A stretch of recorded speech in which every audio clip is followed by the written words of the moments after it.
Hello and welcome to 90 Production Films and Music. I am Dikshant and this is Inside a Movie.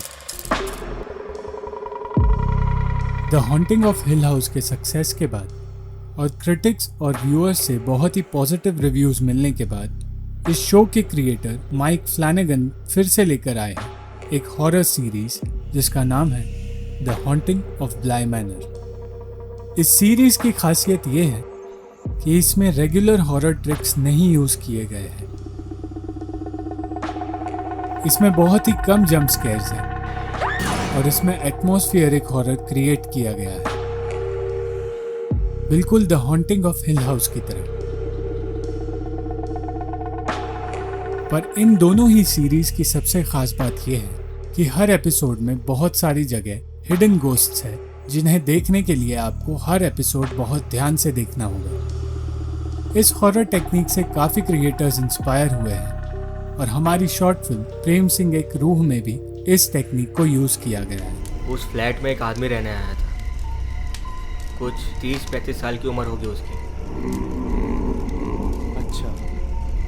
अच्छा नहीं साहब, बहुत बुरा। मतलब जब वो यहाँ पर रहने आया था तब उसके साथ उसका परिवार भी था, उसकी बीवी और एक 4-5 साल की उसकी लड़की। इस वीडियो को एंड तक देखिएगा क्योंकि वीडियो के एंड में मैं इस एपिसोड के हर हिडन गोस्ट को रिवील करूंगा। एपिसोड की शुरुआत होती है 2007 से, जहां कुछ गेस्ट्स एक शादी में एक कासल में आते हैं और शादी के बाद ड्रिंक्स के लिए एक रूम में बैठते हैं। तभी एक औरत उन्हें एक गोस्ट स्टोरी सुनाने की बात करती है जिसके लिए वो लोग मान जाते हैं। Why not? यहाँ से शुरू होती है वो कहानी जो वो औरत उन्हें सुना रही है। जैसे ही एपिसोड की शुरुआत होती है, ओपनिंग मिनट्स में ही हमें एक गोस्ट दिखाया जाता है जो हमारी प्रोटैगनिस्ट डैनी क्लेटन को दिखता है। एक शैडो जिसकी चमकती आंखें हैं वो हमें डैनी के पीछे रिफ्लेक्शन में दिखता है जब एक कार वहां से गुजरती है। ये एक अर्ली क्लू है जहां हमें बताया गया है कि डैनी को एक भूत हॉन्ट कर रहा है और वो उससे भागने के लिए कहीं दूर आती है। डैनी एक अमेरिकन लड़की है जो अपने होम टाउन में वापस नहीं जाना चाहती और इसीलिए वो लंदन में 2 ऑर्फन्स की फुल टाइम नैनी बनने का जॉब लेना चाहती है, पर उसे रिजेक्ट कर दिया जाता है। डैनी अपना जॉब इंटरव्यू उन 2 बच्चों के अंकल हेनरी को देती है, पर उन्हें देख के लगता नहीं है कि वो इस जॉब के लिए किसी को हायर करने में खास इंटरेस्ट ले रहे हैं। पर डैनी जो कि एक टीचर रह चुकी है वो काफ़ी ज़्यादा इंटरेस्टेड है इस जॉब में, और वो हेनरी को जब एक बार में मिलती है तो बताती है कि वो ये जॉब क्यों करना चाहती है। उसकी बातें सुनने के बाद हेनरी उसे हायर कर लेता है और वो ब्लाई मैनर के लिए निकलती है। निकलने से पहले वो मिरर पे से कपड़ा हटाती है जिससे उसने उस मिरर को ढका था, और तब उसे वही भूत दिखता है जो उसे हॉन्ट कर रहा था।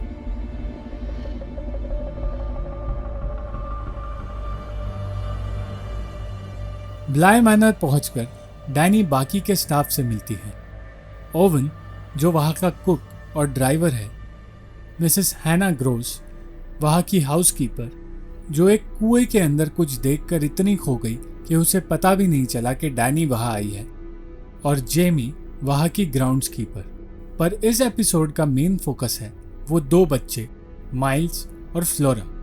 ये दोनों बच्चे इनोसेंट भी लगते हैं, पर इन्हें देखकर ऐसा भी लगता है कि ये दोनों शायद इनोसेंट नहीं है। 10 साल का माइल्स वैसे तो पोलाइट है, पर उसे देखकर लगता है कि वो हर वक्त कुछ प्लान करता है, और थोड़ी थोड़ी देर में वो ऐसे बिहेव करने लगता है जैसे कि वो एक बच्चा ना हो।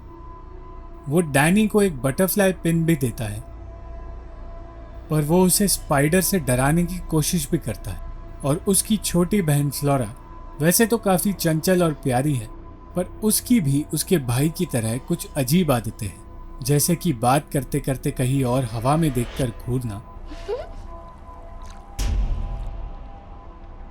या क्रीपी डॉल्स के साथ खेलना और उन्हें अलग अलग जगहों पर रखना।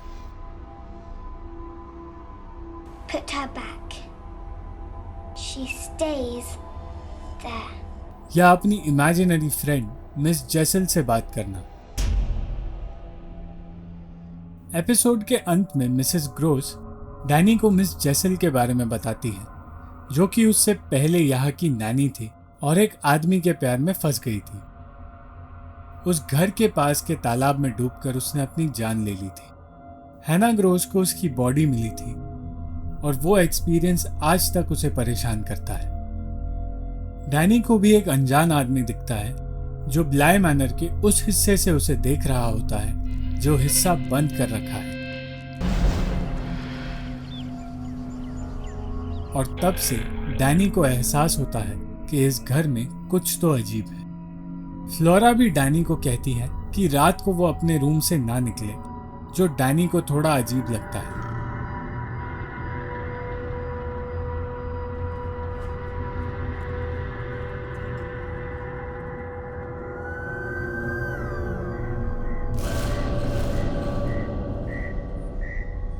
अंत में माइल्स और फ्लोरा डैनी के साथ एक प्रैंक करते हैं और उसे एक रूम में बंद कर देते हैं, जिसके बाद वो दरवाजा लॉक हो जाता है और बहुत देर तक खुलता नहीं। पर ये बच्चे जो अजीब बिहेव करते हैं, उन्हें देखकर ये सवाल दिमाग में आता है, क्या ये सिर्फ एक प्रैंक था या इसके पीछे कोई राज है?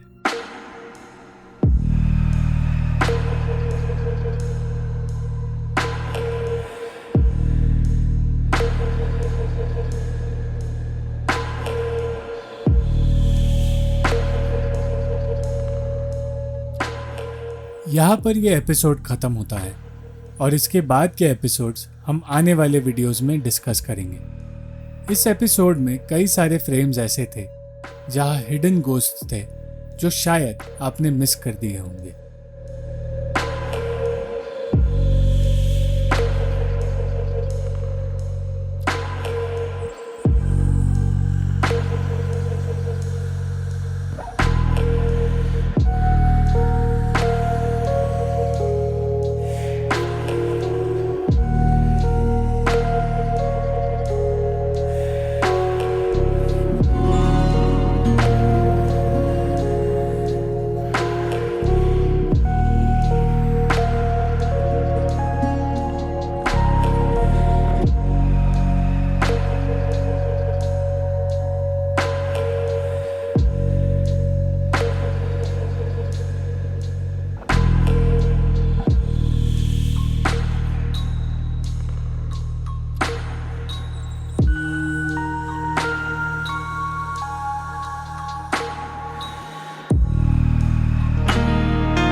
Thank you for watching the video. अगर आपको ये वीडियो पसंद आई तो लाइक, शेयर और कमेंट ज़रूर करना और चैनल को सब्सक्राइब करना मत भूलना।